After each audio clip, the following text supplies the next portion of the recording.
Bienvenue à une nouvelle saison de l'Informel. Cette semaine, on s'entretient avec Geoffrey Charles, qui est un auteur, compositeur, interprète originaire de Buckingham.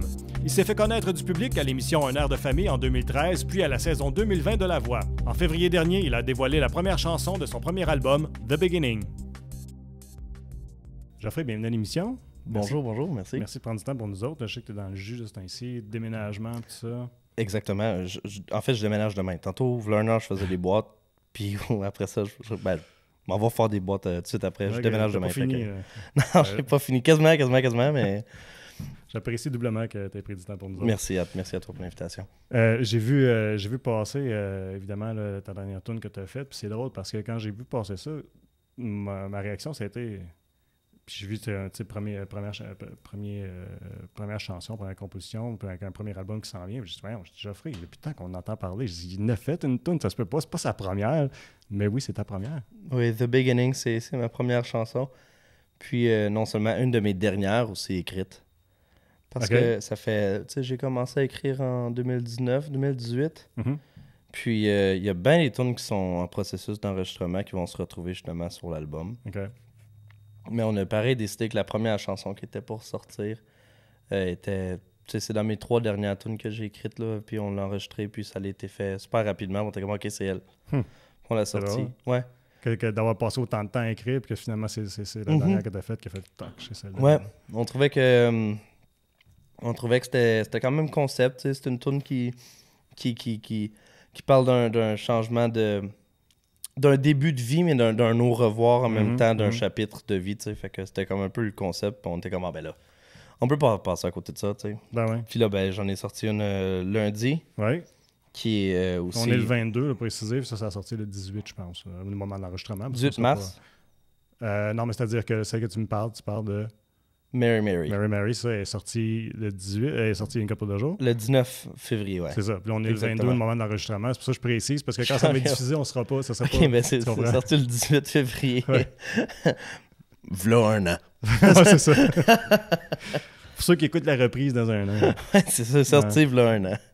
Mais ouais, puis la réception est bonne. Les 2 tunes.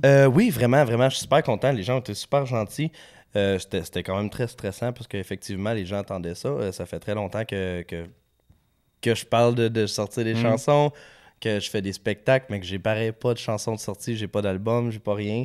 Fait que de commencer ça avec comme les gens, ça fait 2 ans qu'ils m'écrivent, hey, c'est quand qu'il y a une tune qui sort, hey, c'est quand que telle chanson sort. Y a-t-il un album qui s'en vient? Puis là, ben, je sors les choses. Puis la première, The Beginning, était super bien reçue. J'ai eu des beaux commentaires, des beaux messages. Mary Mary aussi, même chose. J'ai du monde, moi je trouve ça super cool, mais tu sais, il y a du monde qui m'ont écrit ah, t'es une super inspiration. Je peux savoir les paroles puis les accords pour apprendre la tune pour que je puisse la jouer. Pour moi, c'est comme, c'est une première genre. Fait que... C'est pas l'ultime des compliments, dans le fond, quand quelqu'un a le goût de la jouer. T'sais. Ouais, mais moi je trouve ça super. Ça m'est jamais arrivé de voir quelqu'un jouer ma chanson. Ouais. Une fois, tu sais, dans un studio, mais comme autre que ça, quelqu'un qui me demande que je connais pas du tout, genre qui me dit, hey, je peux-tu chanter ta tune? Je suis comme, oui, avec plaisir. Les premières paroles que tu as le premier segment que tu as partagé, on entendait de la chanson de Beginning, puis corrige-moi là, si je l'ai mal noté, mais c'est « Goodbye to the place I was raised, it's time to let it go ». Ouais, « Goodbye to the place I was raised and it's time to let you go ». C'est laisser aller ton patelin, ta famille, tu t'en vas, ou laisser aller l'artiste que tu étais avant, maintenant tu te lances dans un nouveau projet, c'est nouveau. C'est vraiment une allusion au milieu familial où j'ai habité chez mes parents. Puis comme tout ce qui englobait ça, tu sais, ma période d'adolescence, ma période de genre je me fie sur eux pour atteindre certaines choses, puis avoir certaines choses. C'est vraiment je vous dis au revoir, moi je dois accomplir mes rêves, je dois accomplir mes choses. Puis je m'en vais, tu sais. Puis c'est rempli de reconnaissance. Comme peut-être pas écrit, je pense pas à mes paroles pour l'instant, là, mais je sais qu'en écrivant cette chanson-là, c'était comme... J'étais vraiment dans un gros mindset de reconnaissance de ce que mes parents avaient fait pour moi. Fait que, tu sais, d'écrire un au revoir en chanson pour mes parents, c'était vraiment important pour moi. C'est pour ça que tu leur as dédié la chanson, j'imagine. Ouais, exactement. Fait que c'était plus, pas tant de la nostalgie, mais de la reconnaissance, dans le fond. Ouais, exact. Ah. Oui, parce qu'ils n'ont fait beaucoup, tu sais, puis on n'a jamais eu une relation nécessairement moi dire malsaine, mais pas malsaine. Tu sais, ça a toujours été une relation où on se challengeait. Tu sais, moi, mon père surtout, tu sais, on se challengeait. Puis ma mère aussi, on s'est toujours challengé. Mais malgré tout ça, on s'est toujours vraiment aimé plus que tout au monde. Tu sais, puis on s'appelle à chaque jour, on jase. Fait que même si des fois ça allait moins bien, nous, ben, on s'est toujours apprécié. On s'est toujours aimé plus que tout au monde. On est comme vraiment un corps solide. Fait que je l'ai chanté pour la première fois à Maison de la Culture, là, peut-être 6-7 mois. Je pense que c'était pour Fondation Red Robin. OK. Puis de voir mon père tout ému quand j'ai chanté ça, c'était comme... C'était vraiment touchant. En fait de quoi, ouais. Puis, pour produire cet album-là, tu as décidé de t'en aller dans un chalet? Je suis allé... Pour l'écrire, du moins? Ouais. Dans le fond, je me suis exilé un petit peu. Mais je les appelle toujours mes patrons, ils n'aiment pas ça, mais Marie-Noël. C'est des amis à la base. Ils ont un chalet à Valmorin, puis je leur avais demandé si je pouvais juste aller comme me cacher un petit peu, juste loin il n'y avait pas de télévision, il n'y avait pas de Wi-Fi, il y a une rivière en arrière. C'était l'hiver, je crois, ou c'était l'été? C'était hiver-été, là, c'était le printemps, dans le fond. Printemps, ben en tout cas, les images que tu as diffusées, ça a l'air du printemps. En fait, ben, les images... Vous êtes retourné pour les faire? Ça? Ouais, on est retourné après. C'était récemment, en fait. Okay. Ça, c'est peut-être là, 3 mois, là, 2 mois, 3 mois. Mais sinon, c'était en printemps 2023, je dirais. Puis je suis parti là tout seul, une semaine. Je suis allé là avec ma guitare. Il y a un piano à queue, là. C'est vraiment... Il y a un feu, fait un petit feu. J'ai commencé à écrire, puis je me souviens, cette soirée-là... Parce que mes titres de chansons au début ont toujours des titres un peu particuliers, là. Je me souviens spécifiquement, cette chanson-là s'appelait Vodka Red Bull. Ça, c'est... The Beginning. The Beginning, c'était Vodka Red Bull. Exactement. Puis je me souviens que, genre, j'étais pas inspiré cette soirée-là. Le soleil se levait, j'essayais vraiment fort. Puis des fois, quand tu forces des choses, ben, il n'y a rien qui se passe. Ouais. Des fois, ça vient naturellement. Puis je m'étais assis devant mon ordi, puis là, j'avais juste fait des petits tam-tams. Genre, j'avais sorti ma flûte à bec, puis j'avais fait comme...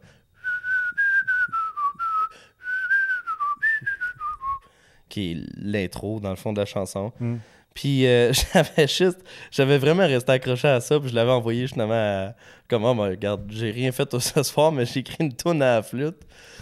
Puis ils ont juste répondu « Ah, c'est drôle, c'est bon. » Puis un mois après, je suis retourné au chalet, puis j'avais complètement oublié ça. Fait que là, je gossais, puis j'écoutais des fois des enregistrements que j'avais dans mon téléphone, de démos, juste des choses, puis je suis tombé là-dessus. Puis là, j'ai juste gossé la guitare, puis la toune a coulé complètement dans la même soirée. J'ai juste écrit la toune, c'était comme « Oh, OK. » Genre, fait que des fois, je sais pas c'est dans quel scénario que tu vas écrire une chanson. Moi, ça a commencé avec une flûte à bec. Mais justement, encore une fois, ce chalet-là, il y a vraiment quelque chose qui se passe à l'intérieur de ça. C'est très... Moi, je vais tout seul quand j'écris. Fait que je me trouve tout seul avec moi-même, souvent avec mes souvenirs, nostalgie, puis... Fait que ça écrit des tunes qui est un peu plus personnel à moi.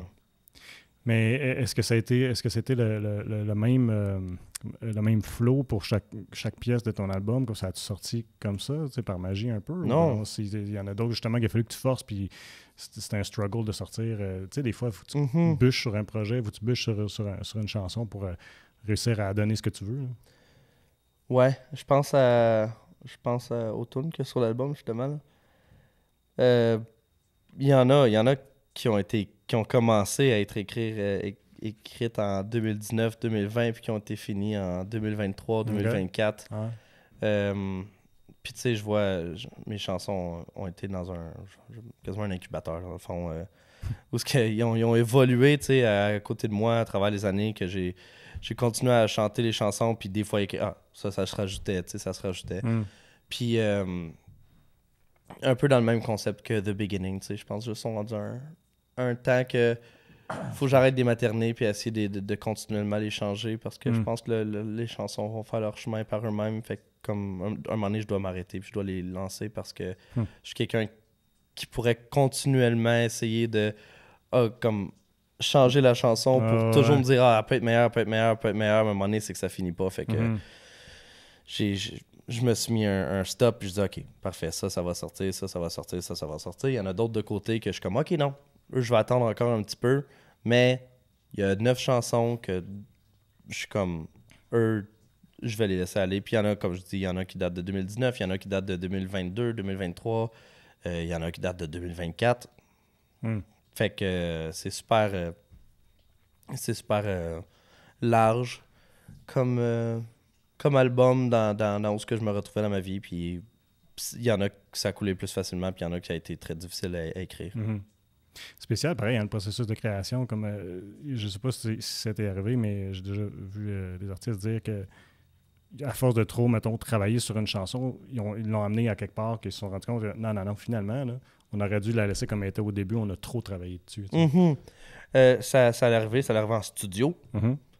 Ça allait arriver en studio, parce qu'à un moment donné, t'es habitué à entendre la chanson, tu sais, puis tu l'écoutes. T'as pas un regard frais, dans le fond. Exactement, c'est plus... Exactement, tu sais, t'es rendu habitué de l'écouter, fait que tu le vois plus, tu te dis, il faut quelque chose d'autre pour que ça soit plus cool. Fait que là, tu te mets à produire la chanson, puis là, un moment donné, tu l'écoutes, puis là, un moment donné, tu réécoutes ton ancienne version, parce que c'est plus stripped down, c'est plus simple, t'es comme, ça vient te chercher, t'es comme, OK, c'est juste ça qu'il y a besoin. Comme, je vais te donner un exemple, mais la première fois que j'ai rencontré, dans le fond, Jean-Sébastien Chouinard puis Gauthier Marinoff, c'est les deux amis avec qui je fais mon album. Okay. Puis, moi, quand je les avais rencontrés, je t'expliquerai ça tout le reste plus tard, si jamais on vient à ça, mais ils m'avaient demandé de chanter une chanson en studio, puis j'ai juste chanté acoustique, juste pour leur montrer la chanson. Okay. Mais ils l'ont enregistré en même temps, puis c'est juste guitare-voix. Puis quand je la jouais live depuis le temps qu'elle est écrite, 2019, il y a toujours eu un gros beat comme puis finalement, il n'y a rien d'autre sur l'album que guitare-voix. Mais tu l'entends pareil, c'est ça qui est magique, c'est ça qui est le fun, c'est ce qui laisse comme la personne pouvoir tout imaginer ça. Mais sur l'album, il y a juste guitare-voix, puis c'est la take de quand je leur ai montré la chanson. Il n'y a rien qui change là-dessus. Fait que ça, c'est super cool. Mais il y a tellement d'options qu'on pourrait rajouter. Moi, je trouve que juste la tech guitare-voix laisse tellement d'espace à la tête de comme tout penser le reste puis la faire à ta façon. Live, sûrement que je sais qu'au lancement, je vais la faire d'une autre façon. Je sais que je vais la jouer avec le band. Okay. Mais sur l'album, je veux garder la version strip down, guitare-voix, rien d'autre. Au moment de laisser partir, puis je vais dire laisser partir, parce qu'à un moment donné, tu n'as comme pas le choix. Comme tu dis, tu arrives à ta date de sortie. Il faut que tu laisses aller les chansons parce que tu peux plus continuer à travailler dessus. Ça prend quasiment ça, on dirait, je pense, une date pour dire faut que j'arrête parce que sinon, comme tu dis, tu ne lâcheras pas. Mais quand ça arrive à ce moment-là, comment est-ce que tu te sens la veille? Là? Tu sais que le public va la recevoir, puis tu sais les commentaires vont rentrer. Te sens-tu confiant ou c'est comme ta chienne, c'est que le monde va dire?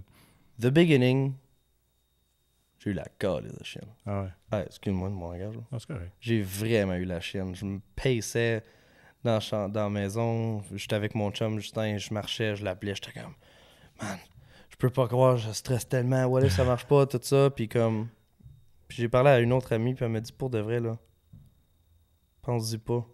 Fais juste le faire. Puis c'était mon premier, tu sais. Fait que je sais pas comment ça se passe. Puis il y avait eu des petits bugs, c'était pas sorti sur Spotify. J'avais fait venir mon père puis ses chums, ton frère justement. On était tous à Gatineau dans un bar, puis je me souviens à minuit, on était prêts. Finalement, à minuit, elle sort pas. Ah non! Elle sort pas zéro. Fait que je suis comme, ah non! Mais tu sais, c'est des choses qui arrivent, tu sais, c'était pas fait du monde. Ouais, j'étais vraiment stressé. Le lendemain, c'est ça, il y avait des choses qui n'étaient pas sorties. Elle a sorti 3 jours plus tard, finalement, sur Spotify, tout ça. Il y a eu des bugs. C'est pas grave, c'est des choses qui arrivent. Ça s'est super bien passé. Par exemple, la deuxième, je l'ai plus faite comme, OK. Genre, je vais pas stresser, je vais juste le faire. Puis tout de suite, je pense à la prochaine. OK. En ce moment, je suis plus en... Je les sors, je suis en mode travail, je suis en mode... Je vais dire business. C'est bizarre. Mais je suis en mode business. Je suis en mode je travaille, je dois faire ça, je dois penser à ça. Puis on dirait que quand l'album au complet va être sorti, tout le projet va être fini. Là, je vais pouvoir m'asseoir et faire comme wow. C'est fait. OK, c'est fait.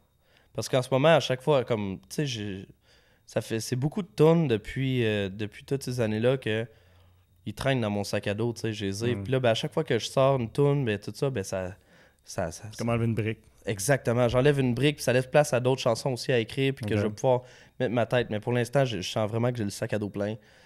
Puis je dois juste sortir mon album. Puis j'en profite full. Je suis full content du processus. J'ai du fun. Je suis reconnaissant. Mais je suis très aussi en mode business, travail. Puis je pense aux étapes suivantes dès qu'il y a quelque chose qui est coché de la liste. Quand tu finis une tune ou que tu penses qu'elle est proche d'être finie, est-ce que tu la présentes, mettons, à tes proches, ta conjointe, ta famille, ou tu gardes ça pour toi? En fait, la seconde que je sors du studio, puis j'ai un bounce, tic, tic, tic, tic, tic, tic. Écoutez ça. J'envoie tout. Même si c'est juste le début de la tune. Parce qu'en fait, j'ai la chance de pouvoir recorder live. Fait qu'on record, puis tout en même temps. Moi, je git voix, drummer, bass, git, piano. Vous enregistrez pas séparés? Non. Ah ouais? On rajoute des petites choses par après, mais le core de la chanson est tout en même temps. Puis c'est des one take. Ah, OK. Fait que ça fait en sorte que je sors de là, puis j'ai pas juste comme une version genre git voix, puis il manque de la bass. Il y a quand même une base solide. Puis, fait que je l'envoie tout de suite à des amis. Puis, tu sais, j'aime ça avoir des feedbacks aussi, de mes proches, des affaires de même. Tu sais, juste des tu devrais changer ci, tu devrais changer ça. Juste pour que je sais que la prochaine session studio, ben, je vais pouvoir changer quoi. Ou j'écoute vraiment le commentaire des autres. Là, fait que... Puis, ben, souvent, les gens connaissent la chanson. Parce que mes proches connaissent pas mal toutes mes chansons, je crois. Fait que pour moi, de leur faire entendre une version plus pleine, ça leur fait comme, c'est genre, hey, je vous le dis, quand ça va être enregistré, j'ai ça dans la tête, puis eux sont comme, hein? Puis là, quand je leur fais écouter, c'est comme, hey, check, c'est ça, je voulais dire. Puis là, ils comprennent.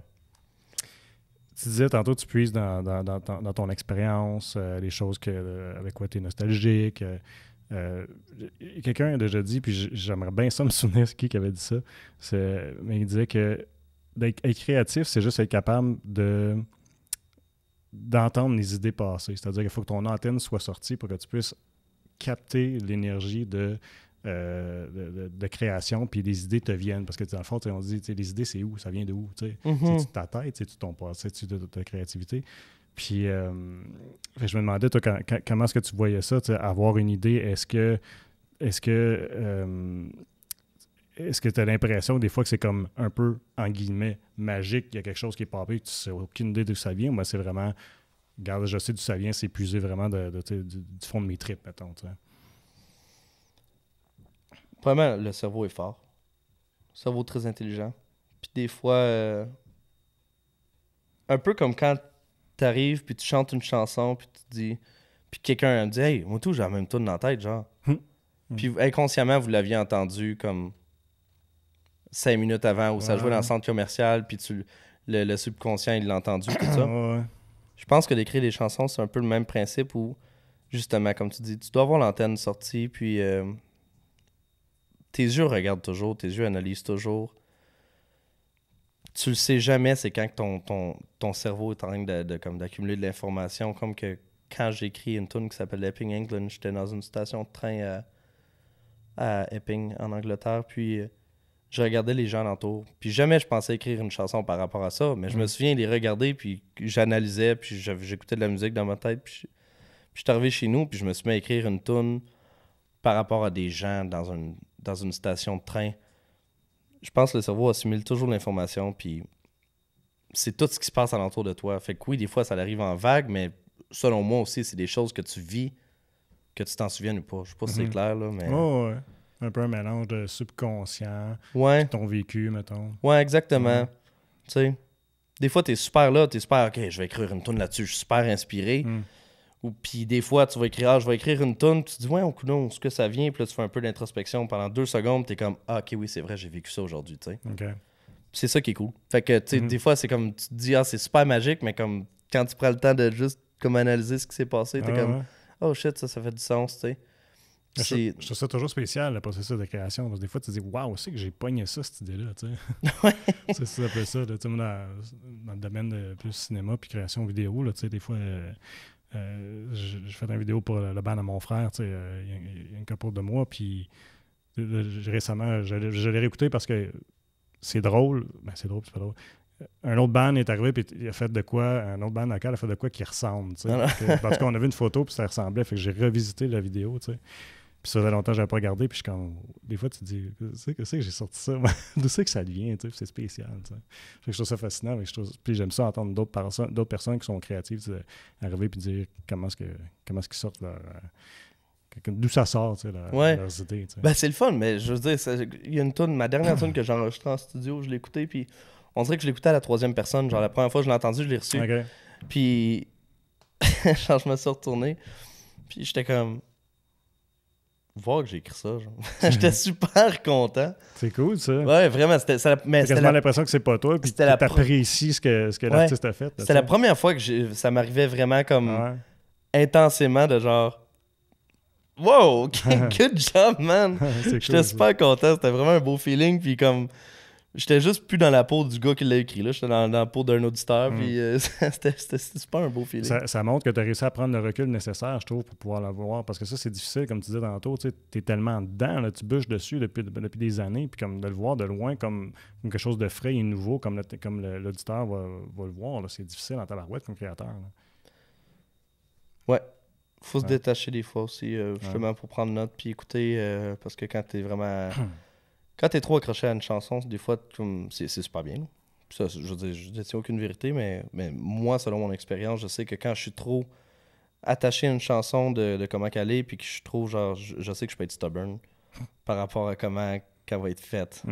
C'est super important. Je travaille avec des génies, vraiment. Fait que c'est super le fun d'écouter leurs conseils. Fait que j'ai vraiment appris à me détacher de mes chansons. Puis... Parce que j'ai quand même...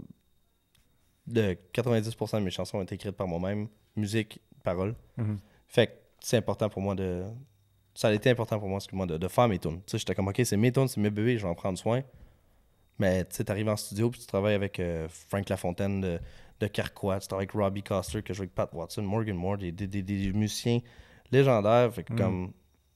Tu peux pas ne pas écouter leurs conseils, tu sais. Fait que tu te détaches de ça. Puis même aussi récemment, j'ai commencé à écrire des tunes pour d'autres mondes. C'est tout nouveau. Ah ouais? C'est tout nouveau, j'ai jamais fait ça. Puis ça aussi, ça me permet d'écrire détaché.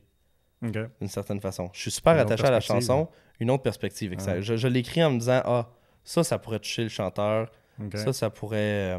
ça le rejoint. Des fois, ça me rejoint pas, mais je me dis, j'essaie de me mettre dans sa peau. Puis aussitôt que je finis de travailler ou comme je prends un break, j'écoute la tune, puis là, je l'écoute en tant que Geoffrey. Fait que c'est comme... C'est quelque chose quand même le fun là, qui me permet d'analyser les choses d'une certaine façon. Tu disais que c'était important pour toi de sortir tes propres tunes. Ça, c'est quand que c'est arrivé le déclic? Parce qu'avant, c'était plus d'interprétation que tu faisais, mettons, dans les concours et tout ça. Quand tu es allé à Londres, c'est-tu là que tu as eu le déclic de dire, après ce moment-là, tout ça, de dire, là, il faut que je sorte mes affaires? Ben, avant, à l'Angleterre, oui, je faisais des concours. Puis, tu sais, j'avais mes tunes. J'avais mes tunes de concours, là, qui étaient comme, OK, ouais, ça, je vais le faire, je vais gagner, tu sais. Mais non, mais tu sais, c'était mes chansons que je chantais toujours les mêmes, c'était super le fun. Puis je déménageais en Angleterre parce que j'avais de la misère à trouver qui j'étais, parce que j'allais pas nécessairement bien. Puis rendu là-bas, tu te retrouves avec toi-même, tu n'as pas de concours, tu ne vas pas faire un concours de chant là-bas, tu fais rien. Puis j'avais des open mic. Les open mic, c'était genre, tu vas chanter tes tunes, tu présentes tes tunes. Fait que par la force des choses, ben, j'ai commencé à essayer d'écrire. Puis j'ai 2 tunes qui sont nées là-bas, dont ma première qui figure pas sur l'album. Puis Wonder, qui est une tune qui m'est très chère. Puis que les gens quand même qui me suivent apprécient beaucoup. OK. Que je pensais pas qu'elle était pour me suivre si longtemps, parce que c'est quand même une tune très relax. C'est une tune 5 minutes et demie quand même. C'est une longue tourne aujourd'hui, 5 minutes. Ouais, mais ben, mes tunes, ils tournent tout alentour de ça, 4 minutes, 5 minutes. Puis finalement, je l'avais joué sur Instagram il y a peut-être 3 ans. Okay. Puis les gens avaient vraiment accroché sur cette chanson-là. Puis je m'ai toujours promis que cette tune-là était pour rester sur l'album. Puis ben, elle va sortir avec l'album. Fait que c'est ce qui m'a pas mal poussé en Angleterre à écrire mes chansons. C'était plus le concept, tout ça. Puis on dirait que depuis ce jour-là, je me suis accroché à ça. C'est la journée où je suis devenu un auteur-compositeur. C'était vraiment... Ça me tentait plus après de chanter des covers. J'adore ça. J'adore ça encore, mais c'était comme, OK, c'est ça. C'est ça que je veux faire. Tu dis que tu es allé là pour te retrouver dans le fond. Tu considères-tu que tu t'es retrouvé? Non? Ben oui, Ou t'es aujourd'hui. toujours à la Aujourd'hui, oui. recherche? Ouais, ok. Non, aujourd'hui, oui. Récemment, en plus, ça fait pas longtemps. Je dirais peut-être 1 an et demi. Je me sens vraiment bien avec qui je suis. Mais non, en fait, ce qui est arrivé, j'étais allé en Angleterre, j'ai juste fui des problèmes. OK. J'ai fui des problèmes, je suis retourné. Ben, des fois, ça prend ça pour se ressourcer pour les faire face après, tu sais. Ben écoute, ça a donné que j'ai commencé à écrire des chansons. Non, tu vois. Puis je suis revenu au Québec, puis j'étais au même spot. J'étais à la même place, j'avais juste mis ma game sur pause, là, dans le fond. Mais ouais, je me cherchais excessivement beaucoup dans mon style d'écriture, dans comment je m'habillais, dans comment j'interprétais mes chansons, comment j'étais. Mais tu sais, en même temps, ça fait partie de. Justement, j'essaie de me sauver de qui je sais pas, je tourne en rond. J'essayais plein d'affaires. Puis ça fait peut-être 1 an et demi. J'ai eu une phase. Ben, pas une phase, mais il y a eu un boost que j'étais vraiment déconnecté de qui j'étais. J'étais vraiment perdu. Je me reconnaissais plus. Puis j'essayais trop d'être quelque chose d'autre. J'essayais trop de plaire aux gens. Puis d'essayer de plaire à quelqu'un pour. Je vais devenir comme ça. L'autre bord, j'ai ça. Puis à un moment donné, j'ai pété aux frettes. Là, puis je suis vraiment. Du jour au lendemain, je suis revenu à mes sources. Puis. Ça fait peut-être 1 an et demi, puis ça fait vraiment du bien. C'est facile. Avant, j'avais trop une pression de chest qui me rendait anxieux. Genre, je sais pas pourquoi, tu sais. Puis depuis ce jour-là, ça va vraiment bien. Ce jour-là étant. La journée, mon retour de comme. OK. C'est moi. Comme oui, mon nom de scène, c'est Geoffrey Charles. Ouais. Mais tu sais, je reste Geoffrey Lemieux, puis c'est la personne que j'ai été toujours depuis que je suis jeune. Puis depuis que je m'assume en étant comme, regarde, c'est moi cette personne-là. Je suis pas personne d'autre. Je suis pas John Mayer, je suis pas Justin Bieber, je suis pas Jason Mraz, je suis pas Ed Sheeran, name it all. Tu sais, j'en ai tellement suivi. J'ai tellement essayé d'être mes idoles. Puis depuis la journée que je m'assume d'être moi, ça fait en sorte que je me sens vraiment bien avec moi-même. Je vis plus l'anxiété. Ça arrive. Mais comme je me sens vraiment bien. Fait que ça, c'est cool. Mais ça, t'as cherché, ça vient-tu même? Parce que je t'ai vu parler de quand t'étais adolescent, même jeune, connecter avec les gens, connecter avec le monde, c'était difficile pour toi, jeune? Ou tu te retrouvais pas, je pense, tu disais, à travers eux autres, tu te reconnaissais pas à eux autres, ou aux gens qui t'entouraient? Ouais, ça c'est quand même très... c'est très, très probable. Là. Je veux dire, j'avais un cercle d'amis très large, tu sais, j'avais mes amis où je jouais au hockey avec eux. J'avais mes amis qui écoutaient Justin Bieber, j'avais mes amis qu'on faisait du skate ensemble, j'avais mes amis qu'on fumait du pot, j'avais mes amis qu'on gamait. C'était vraiment large, tu sais. Puis comme on dirait qu'à chaque fois que j'allais dans un groupe d'amis, j'essayais d'être différent pour leur plaire. Je pense qu'il y a bien des jeunes qui font ça, en fait. Là. C'est très normal. On dirait que j'ai gardé ce pattern-là comme de protection, comme en vieillissant. Parce que je voulais juste plaire aux gens, puis je voulais pas qu'il y ait de clash de personnalité avec les personnes, puisque j'avais pas confiance en moi. Puis, à cause de ça, justement, j'ai eu la misère à... J'ai eu la misère des fois encore aujourd'hui d'engager des conversations avec les gens, tu sais, parce que je suis très... Je suis pas gêné, je suis juste... je suis réservé. Ouais, je suis réservé, tout ça, tu sais. Fait comme, genre, le vrai moi, je suis très... Genre, mes proches, ils ont vraiment accès à cette personne-là, tu sais, mais comme, je suis quand même un peu gêné quand je rencontre du nouveau monde. Fait que, tu sais, je suis un petit peu connu, mais aussitôt que la barrière est franchie, oublie ça, j'ai du fun au bout. Mais je travaille super fort là-dessus encore, tu sais, je pense que c'est du travail qui est fait à chaque jour, puis... Ouais. Mais c'est pas un défi aussi, justement, aujourd'hui, en 2024, que quand t'es un artiste, tu peux pas être juste... Tu peux quasiment pas juste, tu sais, gratter ta guitare et chanter, il faut que tu sois... dans les médias, il faut que tu sois sur les médias sociaux, tu es quasiment devenu une personnalité publique, pas quasiment, tu l'es, une personnalité publique. Puis, en fait, ce que j'allais dire aussi, c'est que tu es quasiment vu comme un influenceur, tu sais. Fait que c'est pas comme un défi, qu'en étant une personne réservée, de dire, tu sais, faut quand même que je m'expose à tout le monde, tu sais. Parce que le monde veut me voir, veut m'entendre, tu sais. Ben, justement, sur les réseaux, tu sais, à un certain moment donné, effectivement, tu sais, j'étais comme à ça du statut d'influenceur. Puis, c'était dans une période où je n'étais pas moi-même. J'essayais toujours d'être quelque chose d'autre. Puis, je faisais rire les gens sur Instagram. Mon but était de faire rire les gens sur Instagram parce que j'avais peur de montrer mon côté musique sensible. Puis de m'ouvrir à eux, tu sais. Fait que j'étais comme, je vais faire des blagues. Ça m'a brûlé. Ça m'a vraiment brûlé, ouais, à long terme. ça m'a brûlé de mettre mon énergie là quand que c'était comme... Je me forçais à essayer de leur faire plaisir, tu sais, à les faire rire. Fait que j'ai comme un peu lâché ça. Même chose côté genre comme familial. Genre je montre plus nécessairement mes enfants sur les réseaux. Je garde ces moments-là pour passer du temps avec eux. Des fois, exemple, si c'est leur fête, je vais poster une petite photo, tu sais, ou des choses comme ça, tu sais. Ouais. Mais j'essaie de vraiment comme focusser mes réseaux sur ma carrière de musique.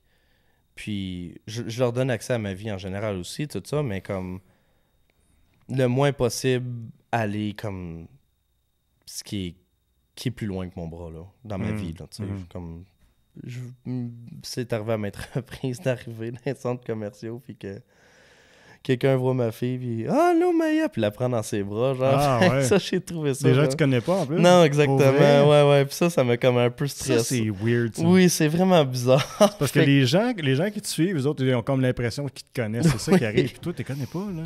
Mais ils font pas que moi, par exemple. Ils arrivent pas puis ils me pognent le genre dans leur bras et genre. Mais genre c'est peut-être pire, prendre ma fille. Tabarouette, je trouverais ça difficile. Ben, c'est ça. Puis je me souviens que je l'ai dit gentiment. Je suis comme, excuse-moi, ça te dérangerait-tu? Ma fille, mais ça m'a tellement mis dans l'inconfort de genre, comme, je comprends que tu l'aimes puis t'as trouvé cute puis elle est fine. Mais quand je te connais pas, genre, fait que j'ai trouvé ça bizarre. Ça m'a stressé, genre, parce que Ben, c'est bien assez. Fait que depuis ce temps-là, j'ai juste pris un petit recul, genre, de réseau avec mes enfants. Puis je m'intègre tranquillement à essayer de montrer comme, tu sais, qui je suis sans avoir de barrière, quoi que ce soit. C'est juste que je suis moins présent, mais je fais un petit retour graduel. Mais à quelque part, tu sais, quand tu l'as dit, quand tu fais de la musique, tu t'exposes, t'es vulnérable. Tu mets littéralement tes émotions accessibles aux gens. Ouais. Je trouve que des fois, ça devrait être suffisant de juste découvrir un artiste de par ses paroles, de par ses chansons. T'as pas besoin nécessairement de savoir qu'est-ce qu'il fait à déjeuner à ses enfants, mettons. T'sais.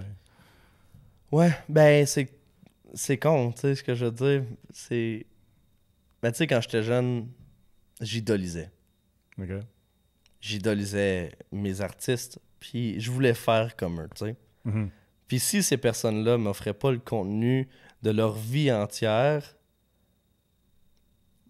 j'aurais pas été autant intéressé à eux. C'est ce que je trouvais cool, tu sais, je pense qu'il... Tu sais, exemple, je me souviens que Jason Mraz, lui, c'était comme... Je le sais qu'il avait une ferme chez lui. Je le sais qu'il faisait du yoga. Tu sais, il montrait tout ça, j'étais comme, moi, je veux faire ça. Okay. Moi, je veux faire ci. C'était la même chose, tu sais, je voyais leur maison, c'est dans ce genre-là. Tu sais, je veux faire ça, je veux que ma maison soit comme ça. Ça m'a permis d'essayer ça. Ça m'a permis de savoir que j'aimais pas ça. Puis, mais je pense que c'est pareil cool d'offrir ça au public, tu sais, parce que juste les chansons, des fois, oui, c'est bon, mais je pense que les gens, ils aiment ça aussi, aller voir en arrière des chansons, puis d'aller voir l'artiste pour comprendre plus les chansons aussi. Ouais, peut-être, ouais. Mais à un moment donné, il faut qu'il y ait une limite, il faut qu'il y ait une limite, tu sais, puis c'est... Mais en même temps, je suis pas rendu une place dans ma carrière. Je débute, fait que j'ai pas de... Non, mais j'étais surpris de voir à quel point il y en a eu des potins pareils sur ta vie. Tu sais, malgré que t'es à ton premier album, là, tu sais, juste, I guess, parce que la voix et tout ça, mais... Ouais. C'est spécial, hein? C'est fou comment est-ce que le monde veut en savoir de ta vie. Ouais, vraiment. Je suis super détaché de ça, genre. Ouais. Moi, ben, des fois ça, genre, mes amis vont m'envoyer des articles, puis comme... On trouve ça drôle, là, je veux dire. Des fois, c'est du n'importe quoi, genre. C'est fou comment que ça se fait vite. Il y a quelque chose que comme... Genre, je me souviens que là, 3 mois, il y a un article qui est sorti. Geoffrey Charles passe un moment difficile. OK. Moi, je lis ça, genre, là, à quand je m'étais séparé, tu sais. Puis je lis ça le lendemain, je suis chez mon chum, genre, c'était une super belle journée, puis comme je passais pas un moment difficile, c'est quelque chose qui s'était passé super bien, mais comme où ce qui était allé chercher cette information-là, c'est plus là que ça me fait rire, genre de comme, pourquoi je passe un moment difficile? Je passe-tu un moment difficile, tu sais? Fait que c'est tellement niaiseux des fois. Mais regarde, ça fait partie de la job, je trouve ça drôle. Là. OK. Mais c'est bon que tu le prennes comme ça, parce que tu disais, tu sais, je suis une personne réservée, fait que je me disais, ça doit être pas évident nécessairement. Non, ça m'affecte pas du tout. Que le monde rentre dans ta vie privée de même. Ouais, non, ça me dérange pas. OK. Genre, je sais que j'ai pas envie de faire assembler avec quelqu'un sur les réseaux. Ça me tente, ça me dérangerait pas qu'il ait accès à ma vie. Pas trop, Genre, tu sais, dépasser, respecter. Pas au point de prendre ma fille dans le centre Exactement, d'achat. tu sais. Ça me dérange pas qu'ils savent ce que je mange pour souper. Ça me dérange pas. S'ils veulent savoir c'est quoi mon training pour être musclé comme moi, regarde. Moi, vous le dire, là. Un sac de chips, des ramen, puis un Sprite. Mais non, mais pour de vrai, tu sais, ça me dérange pas. Ouais. Fait que ça, je suis ouvert à ça. Okay. S'ils veulent faire des articles en disant que je suis pas de bonne humeur, ben, qu'ils le font. Je suis pas mal de bonne humeur, mais regarde, on va pas contrôler ça. J'aime ça. On a parlé de ta fille, c'est 2020 ta première. T'as un garçon et une fille, c'est ça? Maya Milo. OK. 2020 étant la naissance de ta fille, c'est ça? 2021. 2022. Okay. Ouais. Comment est-ce mélangé pendant 2 secondes parce que tout s'est passé durant la pandémie. Fait que genre, je suis un peu. C'est ça. Ben, sont nés durant la pandémie. Ouais, c'est ça. Mais tu vois, moi aussi, je me fie à ça. Mais moi, c'était en 2020, ma petite, ma dernière. Ah, c'est vrai? Félicitations. Ouais. Merci.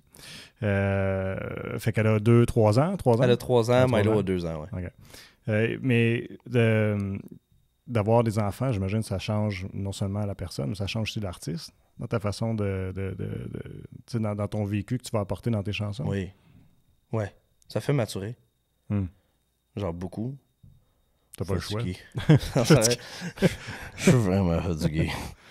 Non, ça change excessivement beaucoup. Ça fait vieillir quelqu'un de psychologiquement, là, d'y voir agir, puis de devenir un rôle aussi pour eux, tu sais. Bon, ça me fait changer à chaque jour, puis j'apprends à chaque jour aussi. Je réapprends, puis j'apprends les leçons que mon père essayait de m'enseigner quand j'étais jeune.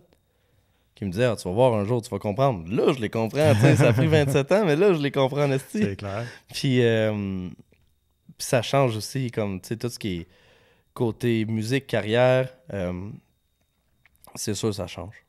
C'est sûr ça change parce que j'ai mon temps avec mes enfants, puis j'ai mon temps pour ma musique. Je suis séparé avec la maman. Les deux, on a nos... Donc, elle aussi est dans la musique, d'ailleurs. Elle tourne avec Jonathan Roy, elle fait ses projets, tout. Oui. Fait que les deux, on est très, très occupés, puis on s'entend très bien sur la garde, puis ça nous permet justement d'avoir la tête comme côté musique, puis la tête côté parents, puis c'est super le fun. Puis mes enfants sont super habitués aussi dans... Tu sais, on est là-dedans, nécessairement, fait qu'ils comprennent les spectacles, ils nous suivent. Ils nous suivent dans les spectacles. Si je suis à la maison, puis papa, il doit enregistrer quelque chose, ben ils comprennent. Fait que... OK. Une chose qu'on n'a pas parlé, c'est ta voix. Je pense que les gens, c'est ce qu'ils apprécient beaucoup de ce que tu fais. Tu as une voix qui est vraiment qui est propre à toi, je trouve, puis qui est puissante. Puis c'est drôle parce que quand on t'écoute parler, puis quand on t'écoute chanter, on dirait vraiment deux personnes différentes. Ah oui, hein? Ouais, ben... Ma voix a changé beaucoup dans les dernières années, pour être honnête. Ouais, j'ai écouté des vidéos quand tu étais plus jeune. J'essayais d'être Jason Mraz. Je me forçais beaucoup à avoir une voix super clean, tout ça. Un jour, je l'ai laissé aller. Là, c'est comme plus rauque aussi. Ouais, j'ai une voix rauque. Ouais. J'ai une voix rauque. Je peux le changer aussi, là, dans le sens que je peux le contrôler, le taux de rock. Mais, ouais, je comprends. Je comprends ce que tu veux dire. Ouais. Mais tu sens-tu que quand tu performes, avant, tu prenais le rôle de quelqu'un alors que maintenant, tu es juste toi? Oui, 100%. Parce qu'il y en a des artistes moi, à la fin de ça fait des années de carrière, mais j'ai vu en entrevue dire quand j'embarque sur un stage, je suis quelqu'un d'autre. Mais toi, ça semble pas être ton cas. Non. Non, j'embarque vraiment étant moi. Ça me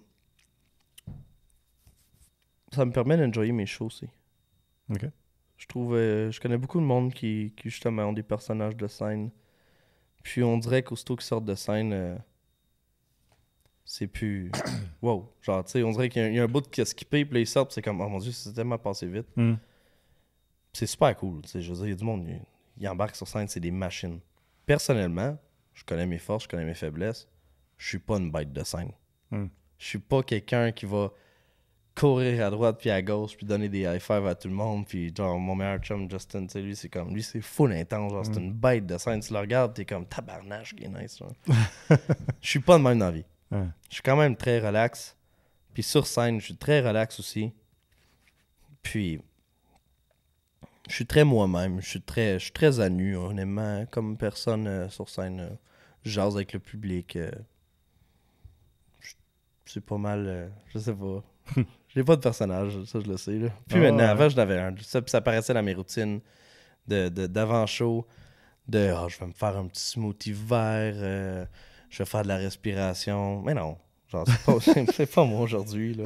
J'avais des fedoras, je portais des fedoras parce que Jason Mraz portait des fedoras, des petits chapeaux, là.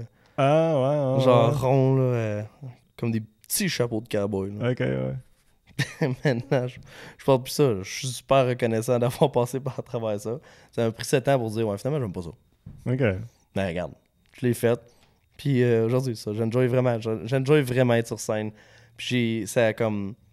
Je trouve qu'avant, ça passait comme 15 minutes, genre un spectacle, des choses de même. Maintenant, je trouve vraiment que je vis vraiment le temps du show complet. Ok. Puis c'est vraiment le fun. Je trouve que c'est plus gratifiant pour moi. Il y a du monde qui aime ça, faire leurs affaires. Moi, de mon côté, j'aime ça être moi-même. Puis je suis bien comme ça. Ben, je pense que c'est ça que les gens apprécient. L'authenticité, hein. J'essaie le on plus en a pas possible. beaucoup dans cette ère numérique. Et, ouais, vraiment, effectivement. Puis j'essaie vraiment d'être le plus authentique possible. C'est difficile parce que les gens mais encore une fois, je le dis, je suis pas affecté par le jugement des gens. Oui, il y a des affaires que je suis comme... S'ils portent un commentaire, puis je suis comme, ouais, ça fait du sens, je comprends, je vais changer ça.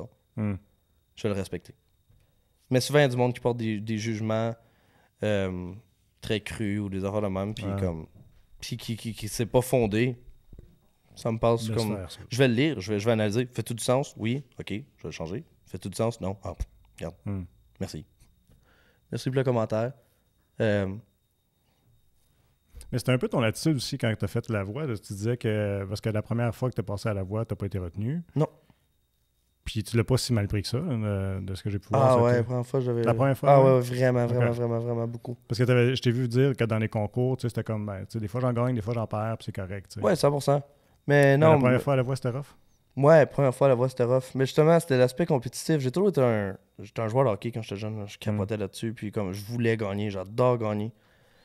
Puis d'arriver là, genre, puis encore une fois, j'étais dans un personnage la première fois que je suis arrivé à la voix. Je voulais vraiment, je chantais une tourne de mon idole. J'étais un peu habillé comme lui, je l'incarnais. Puis ça n'a pas passé. Ça n'a pas passé du tout. Puis je comprends pourquoi. Je comprends pourquoi ça n'a pas passé. Puis je le voyais pas comme ça dans ce temps-là. J'étais plus jeune aussi, j'étais plus orgueilleux. Puis la deuxième fois, je suis allé vraiment plus être à moi-même. Je laissais aller ma voix aussi. C'était pas... La première audition, ma voix était clean, mais je la retenais au bout, genre, ça me faisait quasiment mal à la voix. Puis l'année que j'ai passée à la voix, justement, je me suis laissé aller. Vocalement, en tout cas. Puis ça a mieux été, ça a vraiment mieux passé. Puis...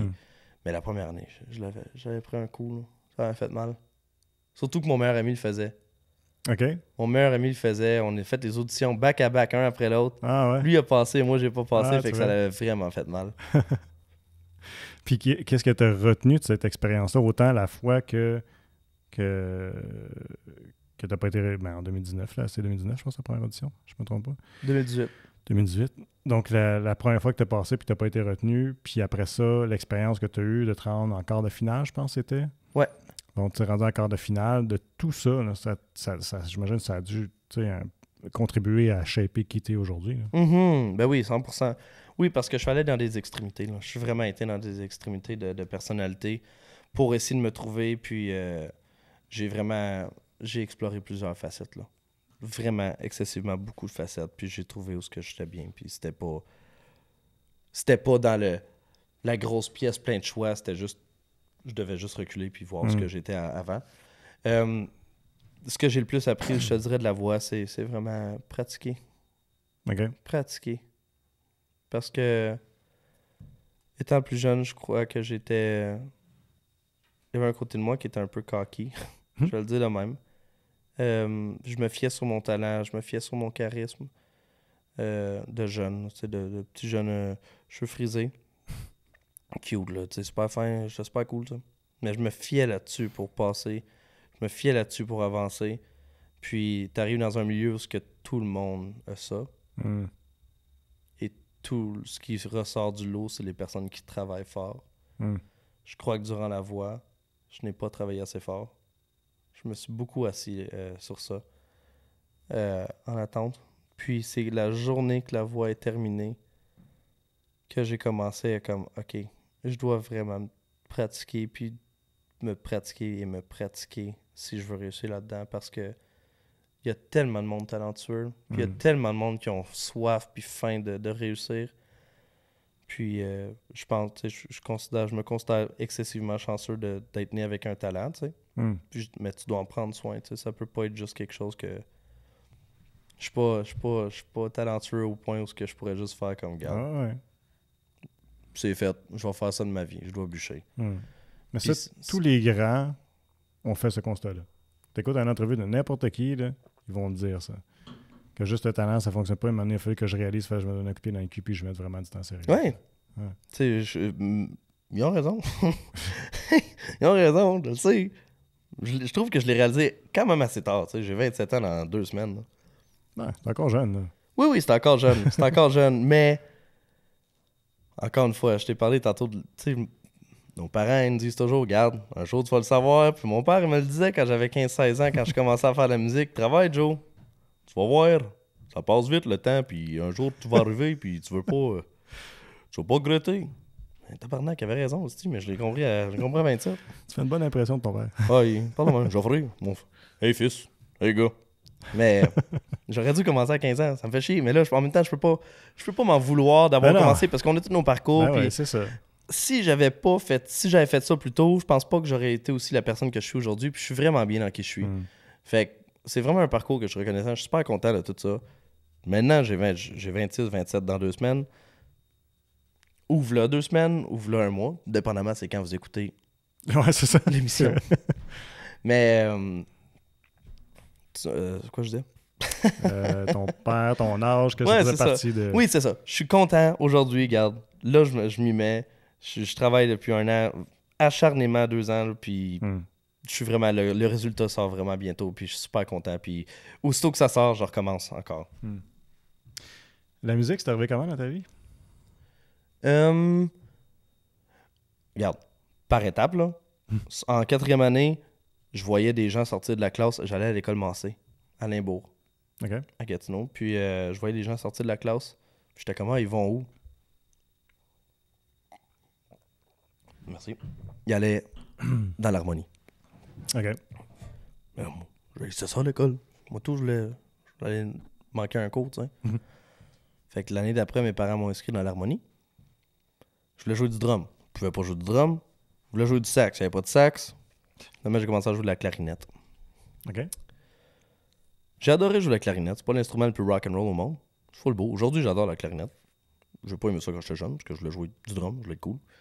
Puis ensuite, j'ai commencé à jouer Guitar Hero. Mais genre, de façon intense. Genre, intense. Maladive. Maladive, là. Je me souviens, tu pouvais voir le nombre d'heures que tu jouais sur un jeu sur la Wii, genre consécutivement. Puis j'étais comme à 26 heures. Ça n'avait pas de sens. J'avais 9 ans, je dormais pas. Je faisais juste faire ça. J'étais super bon. Là. Je me souviens, je faisais des concours au secondaire 1 de Guitar Hero.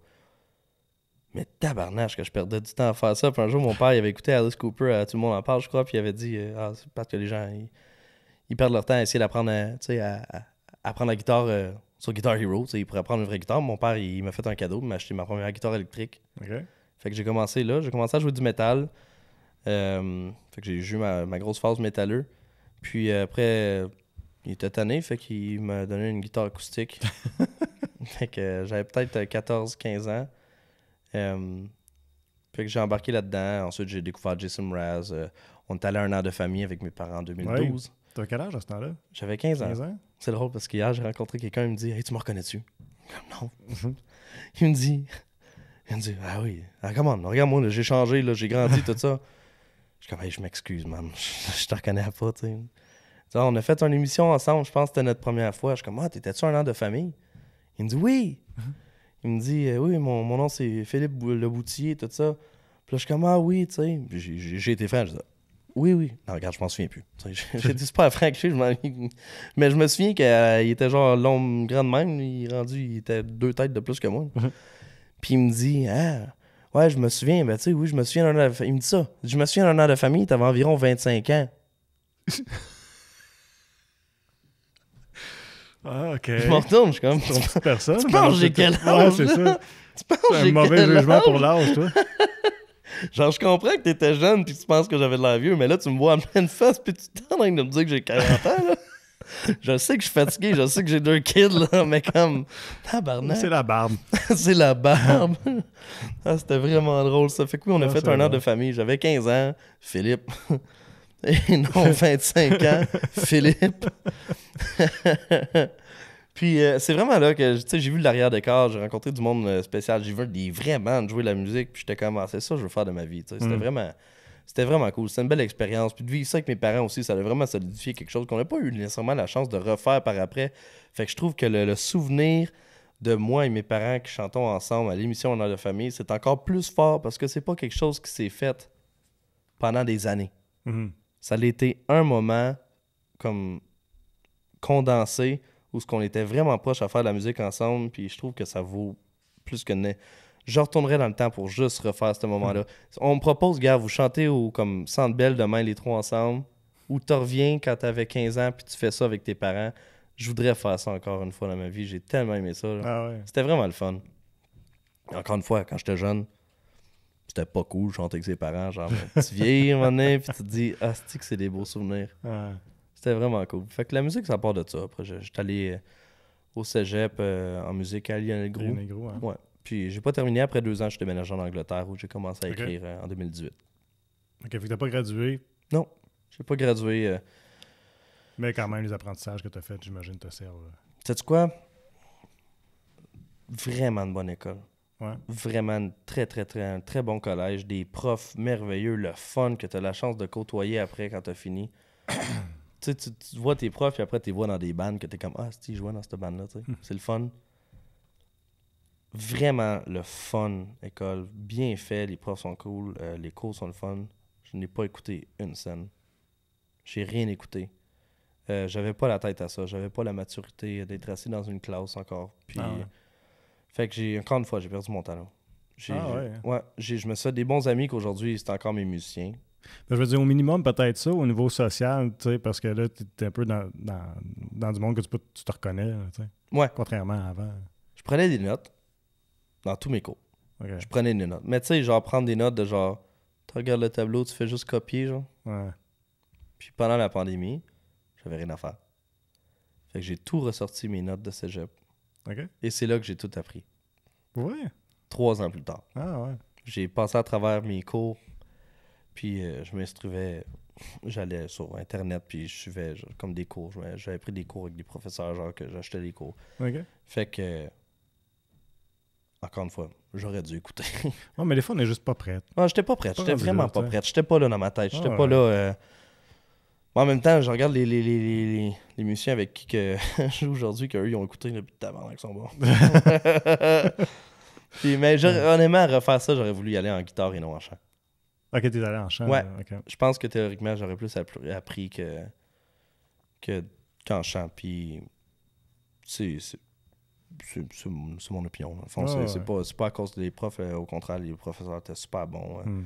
Puis j'avais les mêmes cours. C'est juste qu'aujourd'hui, je pense que j'aurais aimé ça être meilleur guitariste. Puis chanter comme que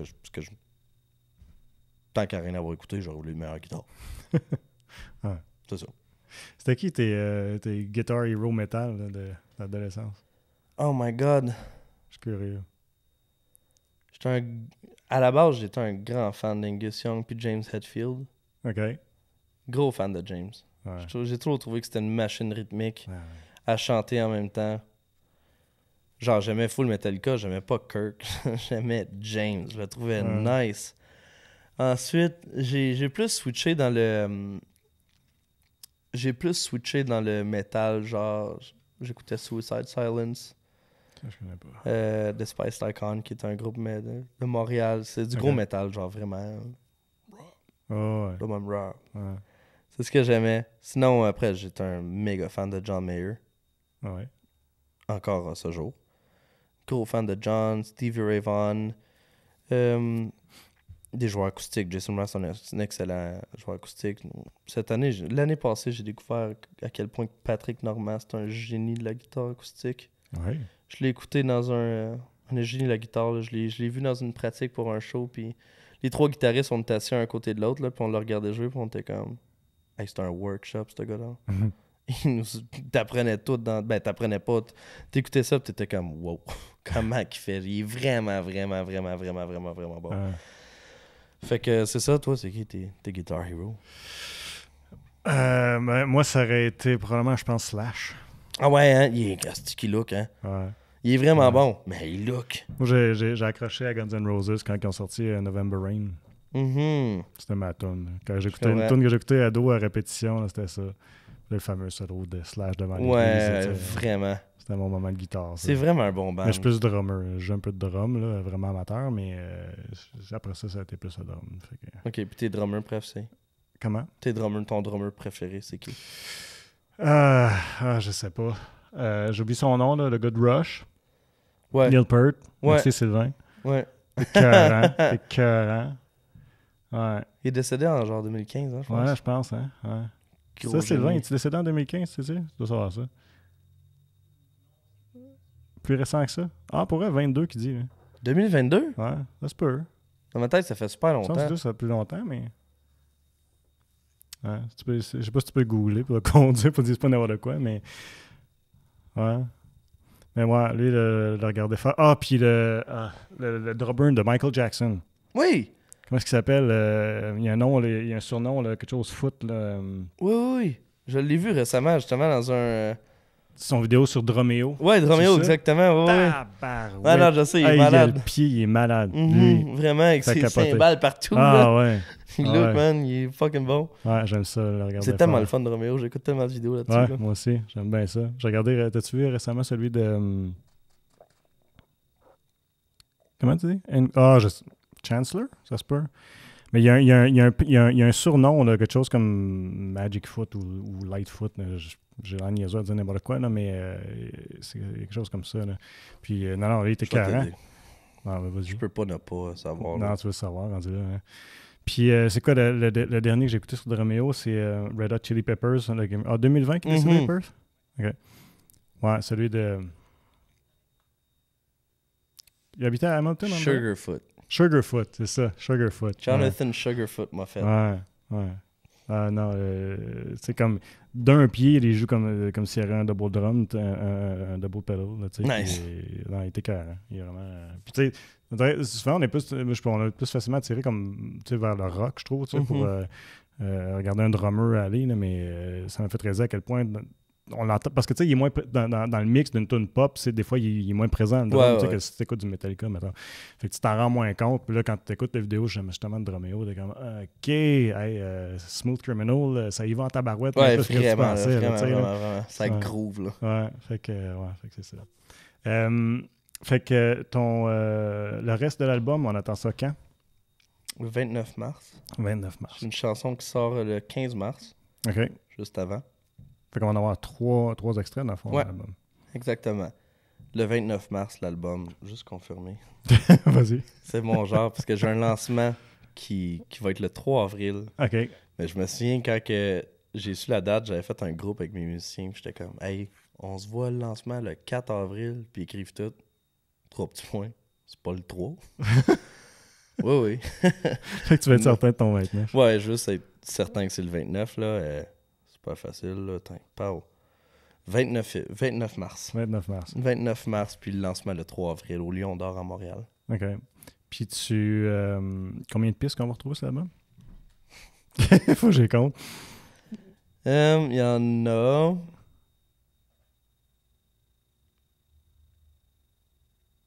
Il y en a 9. 9, OK. Epping England, Quand même. Good Times, Mary Mary, Nobody's Home, The Beginning, Dear Love, Somebody Else, Wonder, puis Don't Want to Be Hurt.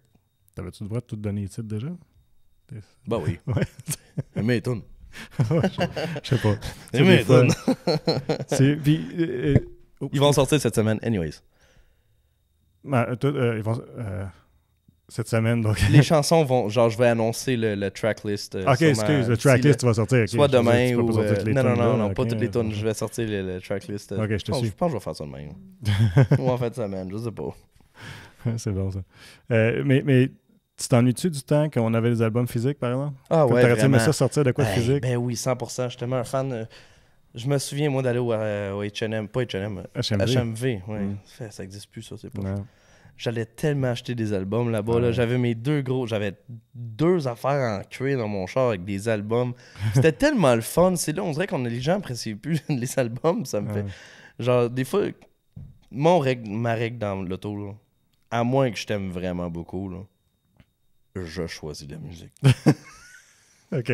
Parce que les gens, ils vont tellement sur Shuffle maintenant. Ils vont sur comme les plateformes Spotify, Apple Music. Ils écoutent une tune, ils switchent d'artiste, nanana. Puis là, c'est comme, c'est all over the place. Puis comme j'ai toujours apprécié écouter un album du début à la fin. Ouais. Puis quand que j'avais mes CD, on dirait que t'avais pas le choix. Ouais. Genre, parce que c'est comme, regarde, tu vas écouter une tune, tu changes de CD, mais à un moment donné, t'es tanné, fait que, OK, quel album qu'on met, genre, fait que tu mets un album. Ouais. Puis souvent, je calculais mes distances, genre, Montréal-Gatineau, j'écoutais Yes de Jason Mraz, puis Born and Raised de John Mayer. C'était toujours comme back-à-back, genre, les deux, je savais que c'était ça mon temps. C'était le fun, je m'ennuie de ça, je m'ennuie des albums physiques. Les autres ont même plus de lecteur. Ouais, non, c'est fini ce temps-là. Mais tu sais, en plus, je me dis, tu sais... J'imagine que tu te projetais, un jour je vais sortir un album, puis là, quand arrive le temps de sortir ton album, ben là, c'est juste numérique. C'est juste numérique. C'est quand même un accomplissement en soi, puis c'est bien. Là. Mais je veux dire, à quelque part, ça doit faire un petit pincement de dire j'aurais aimé ça d'avoir un physique à tenir dans mes mains. Je pense que je vais faire pareil. Je vais en parler. Je sais que j'aimerais ça sortir un vinyle. OK. Ça revient à mode, des vinyles? Ouais, ça revient à mode. Puis, j'avais une énorme collection de vinyles. Puis, quand j'avais déménagé en 2019-2020, j'avais un appart, puis je me souviens que les nouveaux locataires arrivaient, puis je me souviens que j'avais laissé ma boîte de vinyle là. Le proprio m'avait dit si tu viens pas les chercher vendredi, moi je les jette. Je pouvais pas venir les chercher vendredi, ils ont tout jeté. Non! Hey! Puis il y avait un vinyle de Bobby Basinier signé, que j'avais fait signer quand j'étais en genre 2016-2017. Puis j'ai fait sa tournée avec lui, genre en 2022, genre. OK. 2022, fait que je voulais tellement l'avoir puis montrer, regarde, tu m'as signé ça quand j'étais jeune, je l'avais pas, le proprio l'a jeté, tabarnache. Mais j'aimerais vraiment ça, faire un petit vinyle, genre juste comme pour... Au pire, c'est juste pour moi, mon entourage, puis même chose pour un album physique. J'aimerais ça juste avoir un album physique puis le mettre dans une case, genre. Ou genre que ça... Geoffrey Charles dessus. Ouais, ou Jean Coutu, genre. C'est vrai, t'avais tout le temps les albums avant, Jean Coutu sur le comptoir, là. On peut-tu parler de la boîte que tu cliquais pis t'avais un extrait de Joanne Blouin, genre? Comme Ginette au chanteur. Oui, t'avais une boîte comme sur le mur à côté des étagères. Puis là, tu pouvais tester des albums. Oh oui! Oui, t'avais des petits écouteurs. Oublié ça. Wow! Ou pas d'écouteurs. Ouais, vraiment. Oui. J'aurais aimé ça avoir ma toune, là. C'est vrai. J'aurais vraiment aimé ça. Oui. Tu n'avais aussi que j'ai... C'est niaiseux. Là. Le souvenir que j'ai de ça, j'écoutais... À un moment donné, je tripais sur des albums de solitude pour écouter du classique, tu sais, ado. Ben, c'était toujours ça. Ça, c'était ça que tu voyais tout le temps. Ouais. J'écoutais ça. Genre, des musiques de spa, musique de relaxation. Ouais. C'est vrai, musique de spa. Ouais. C'est vrai. Ah, j'avais oublié ça, cette affaire-là. C'est toujours ça. Ouais. Collection ultime, Céline Dion. Ouais. C'était jamais rien de concret, genre. Ouais. C'était pas l'album de l'année, c'était juste comme... Oh, j'aurais aimé ça, là. Ouais. Spa, Geoffrey Charles. Bruit.